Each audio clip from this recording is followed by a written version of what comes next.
নমস্কাৰ চাবিসকল।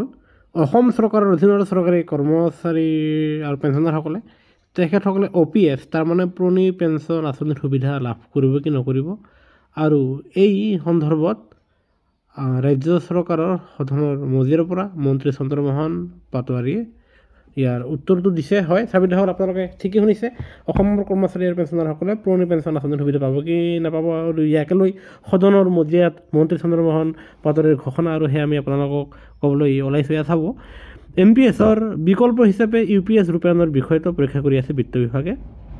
ৰাজ্যিক কৰ্মচাৰীসকলৰ ক্ষেত্ৰত পুৰণি পেঞ্চন আঁচনি কাৰ্যকৰী নহ'ব বুলি আজি সদনৰ মজিয়াত স্পষ্টভাৱে ঘোষণা কৰে সংসদীয় পৰিক্ৰমা বিভাগৰ মন্ত্ৰী চন্দ্ৰমোহন পাটোৱাৰীয়ে। তেওঁ কয় যে ৰাজ্যৰ বিত্ত বিভাগৰ তৰফৰ পৰা নতুন পেঞ্চন আঁচনিৰ বিকল্প হিচাপে ইউনিফাইড পেঞ্চন আঁচনি ৰূপায়ণৰ দিশটো পৰীক্ষা কৰি আছে। নতুন পেঞ্চন আঁচনিৰ তুলনাত ইউনিফাইড পেঞ্চন আঁচনি যদি অধিক ফলপ্ৰসূ হয় তেন্তে কৰ্মচাৰীসকলে সেই সুবিধা ল'ব পাৰিব, কিন্তু পুৰণি পেঞ্চন আঁচনি কাৰ্যকৰী নহ'ব।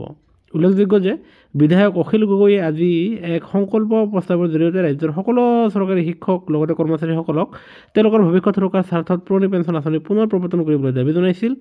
আৰু বিধায়কগৰাকীৰ এই প্ৰস্তাৱত সমৰ্থন জনাই CPIMৰ বিধায়ক মনোৰঞ্জন তালুকদাৰ লগতে কংগ্ৰেছৰ বিধায়ক জাকিৰ হুছেইন সিকদাৰ, AIDFৰ বিধায়ক ৰকিবুল ইছলাম আৰু বিৰোধী দলপতি দেৱব্ৰত শইকীয়াও তেওঁলোকে সমৰ্থন জনাইছিল।